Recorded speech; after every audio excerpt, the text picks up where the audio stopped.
पहाड़ों के बीच एक सुंदर हरी घाटी थी, जहाँ रानो चिड़िया अपने परिवार के साथ रहती थी।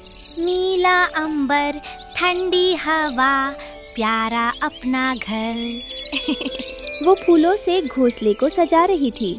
देखो मानो, आज ताजे फल मिले हैं। रानो, बेटा नाश्ता कर लो। वाह पापा, ये कितने रसीले हैं। अचानक तेज मशीन की आवाज आती है। आसमान में काला धुआं छा जाता है। रानो सहम जाती है। पापा, वो क्या है? क्या बादल काले हो रहे हैं? नहीं रानो, ये धुआं है, शहर की तरफ से आ रहा है। एक पुरानी लोहे की बदबूदार फैक्ट्री में कालू कौवा एक टूटी हुई कुर्सी पर बैठा था। उसके पास एक पुराना एसी है जो गर-गर आवाज कर रहा था और गर्म हवा फेंक रहा था। धत तेरे की, ये एसी काम क्यों नहीं कर रहा? मुझे और ठंडक चाहिए। सोनू, मोनू, इधर आओ। जी सरकार। जाओ, उस हरी घाटी का सबसे बड़ा बरगद का पेड़ काट दो। मुझे वहाँ अपना शीशे वाला महल बनाना है, जहाँ 10 ऐसी लगेंगे। पर मालिक, वो पेड़ तो रानो का घर है। मुझे कोई फर्क नहीं पड़ता, जाओ अभी। कालू के चेले बिना टाइम गवाए रानो चिड़िया के घर के पास पहुँचे। भागो, यहाँ से भागो। ये इलाका अब कालू सरकार का है। कल सुबह यहाँ मशीनें चलेंगी। तुम ऐसा नहीं कर सकते, ये हमारा पुश्तैनी घर है। चाचा, समझो, कालू बहुत क्रूर है, वो खुद आ रहा है। तभी ऊपर से कालू कौवा तेजी से झपट्टा मारता हुआ आता है और रानो के घोंसले का एक हिस्सा अपनी चोट से नोच देता है। कल सूरज उगने से पहले अगर ये पेड़ खाली नहीं हुआ तो तुम सब इस धुएं में दम तोड़ दोगे। मुझे ये जगह साफ चाहिए। दोस्तों, ये रहे हमारी आज की वीडियो के प्यारे सब्सक्राइबर्स और फॉलोअर्स के नाम। शालू, उज्जवल, रवि, लियनाचार्य, जैनब। जो नहीं चुने गए, चिंता मत करो, अगली बार तुम भी बन सकते हो जंगल के सुपरस्टार। दोस्तों, अगर आप भी चाहते हैं मैं आपका नाम अपनी कहानी में लूं, तो देर किस बात की, जल्दी से कमेंट करके अपना नाम हमें भेजो। तो रानो की जान खतरे में है, ये कालू बहुत दुष्ट है। हमें अभी निकलना होगा, अंधेरा होने से पहले सुरक्षित जगह ढूंढनी होगी। बगल वाले पेड़ पर कबूतर चाचा अपनी खिड़की से झांक रहे थे। उनकी आंखों में डर और लाचारी थी। कबूतर चाचा, आप चुप क्यों हैं? कुछ बोलिए ना, क्या आप हमें नहीं बचाएंगे? बेटा रानो, मैं मजबूर हूँ। अगर मैंने मुंह खोला तो कालू मेरा घोंसला भी उजाड़ देगा। बुढ़ापे में कहाँ जाऊँगा? मुझे माफ कर दो बेटा। मजबूरी में भारी मन से रानो चिड़िया और उसके माता पिता अपना घर छोड़कर अज्ञात दिशा में उड़ चलते हैं। पापा, क्या दुनिया इतनी ही बेरहम है? क्या ताकतवर होना ही सब कुछ है? हमारा कसूर सिर्फ इतना है कि हम छोटे और कमजोर हैं। हिम्मत मत हारो रानो, अंधेरा घना है पर सूरज तो निकलेगा ही। अलविदा मेरे प्यारे घर, अलविदा मेरी ठंडी छाँव। पता नहीं मैं तुम्हें फिर कभी देख पाऊंगी या नहीं।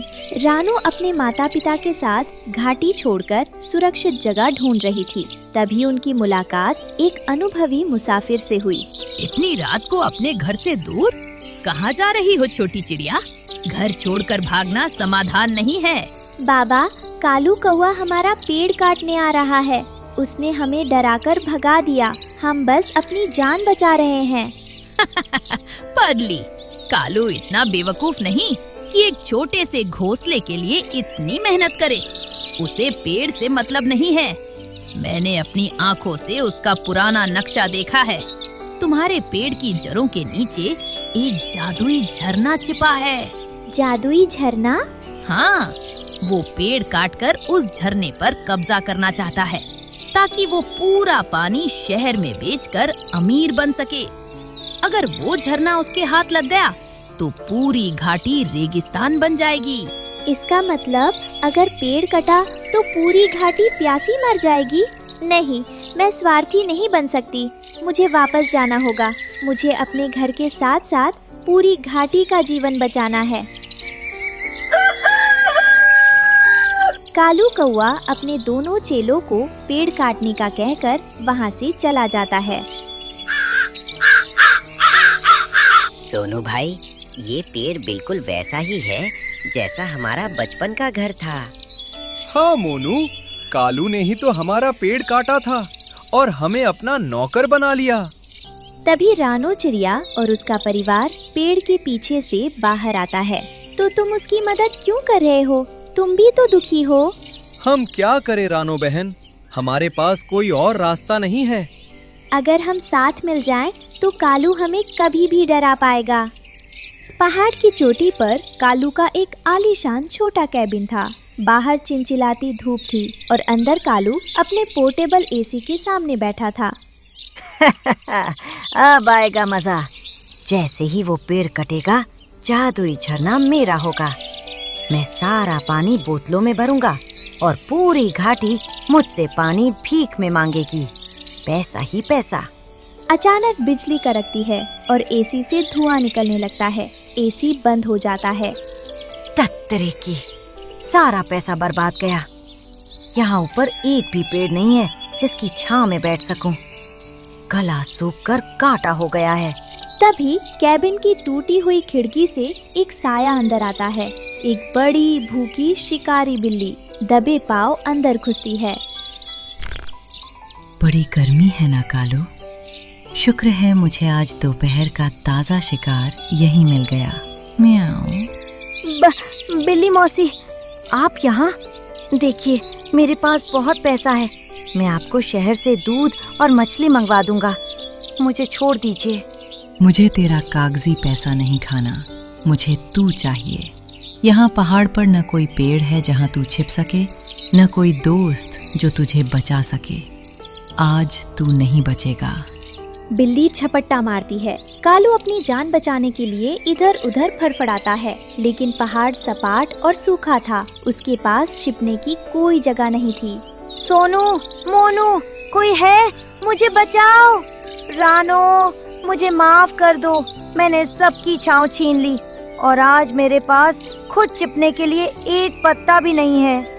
कालू किसी तरह खिड़की से बाहर कूदता है, लेकिन बिल्ली उसके पंजे पर वार कर देती है। कालू घायल होकर पहाड़ से नीचे घाटी की ओर गिरने लगता है। बचाओ, कोई बचाओ। रानो चिड़िया और उसके पापा वहाँ से गुजर रहे होते हैं। रानो, चलो, ये वही कौवा है जिसने हमें घर से निकाला। नहीं पापा, माँ कहती है कि मुसीबत में दुश्मन की भी मदद करनी चाहिए। रानो चिड़िया अपनी छोटी चोंच से पत्तों में पानी लाती है और कालू को पिलाती है। पापा टीटो उसे सहारा देकर एक सुरक्षित गुफा में ले जाते हैं। तुमने मुझे क्यों बचाया? मैं तो तुम्हारा घर छीनने आया था। क्योंकि घर दीवारों से नहीं, दिल से बनता है कालू।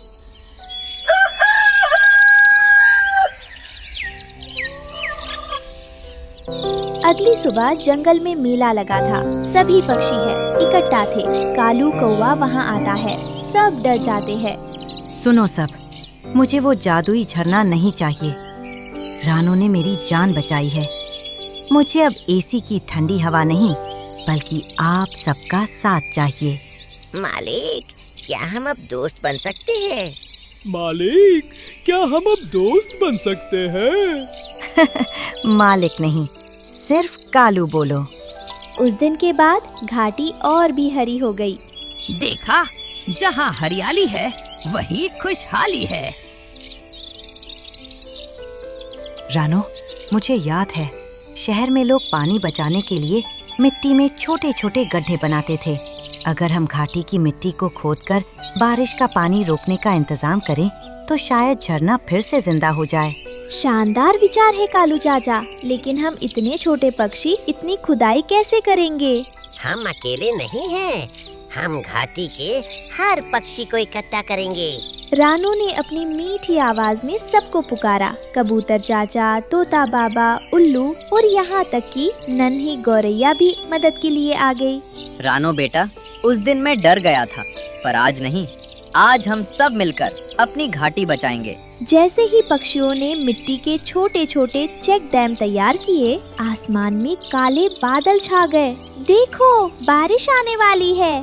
टिप टिप झमाझम तेज बारिश होने लगी। पक्षियों द्वारा बनाए गए गड्ढों में पानी भरने लगा और वो पानी रिसकर जमीन के अंदर चला गया। अचानक जोरदार आवाज के साथ जादुई झरना फिर से फूट पड़ा।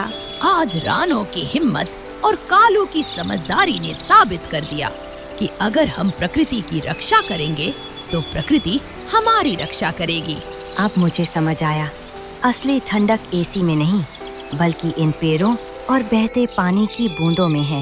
रात का समय था। रानो और उसका परिवार गहरी नींद में था। अचानक बरगद का पेड़ हिलने लगता है। पापा, क्या भूकंप आ रहा है? देखिए हमारा घर कैसे हिल रहा है। रानो, नीचे देखो, जमीन में बड़ी बड़ी दरारें पड़ रही हैं। सुबह का समय। घाटी के पक्षी परेशान थे क्योंकि रातों रात उनके जमा किए हुए बीज और फल गायब हो गए थे। ये कोई मामूली चोर नहीं है।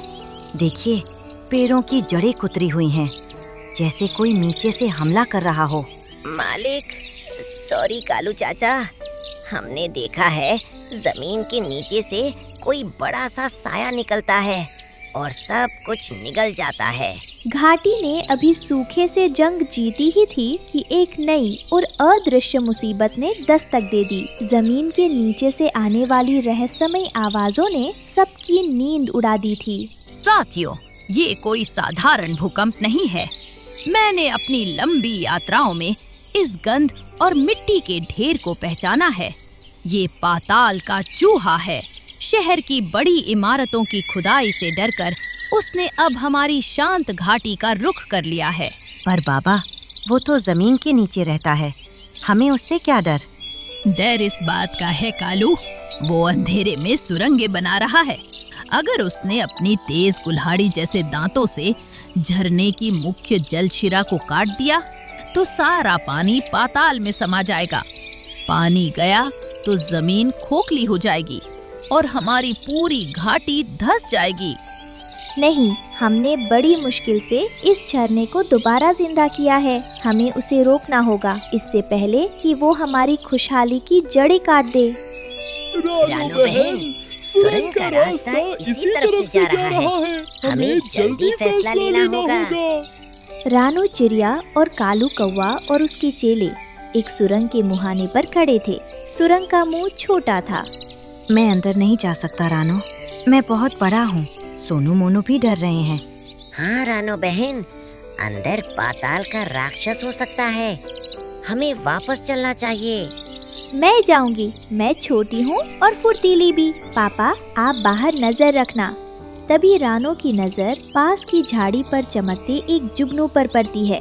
वो उड़कर उसे अपने पास बुलाती है। मैंने जुगनू भाई, क्या तुम आज घाटी को बचाने के लिए मेरी मशाल बनोगे? सुरंग के अंदर रानो चिड़िया देखती है कि एक बहुत बड़ा चूहा रो रहा था और जड़ों को चबा रहा था। रुको, तुम हमारी घाटी क्यों बर्बाद कर रहे हो?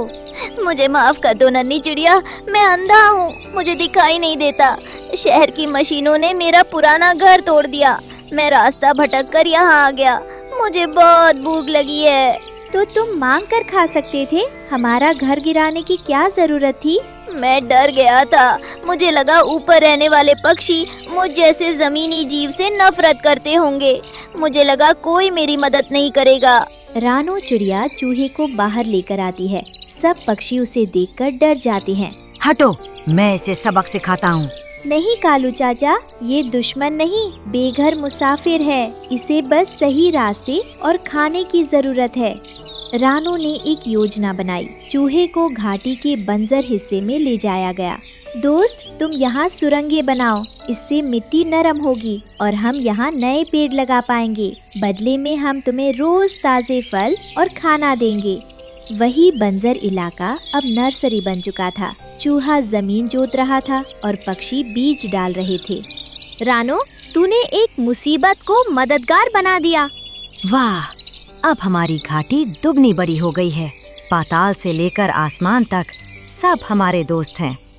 मुसीबत कभी कभी सिर्फ एक अनजान दोस्त होती है जिसे बस समझने की जरूरत होती है।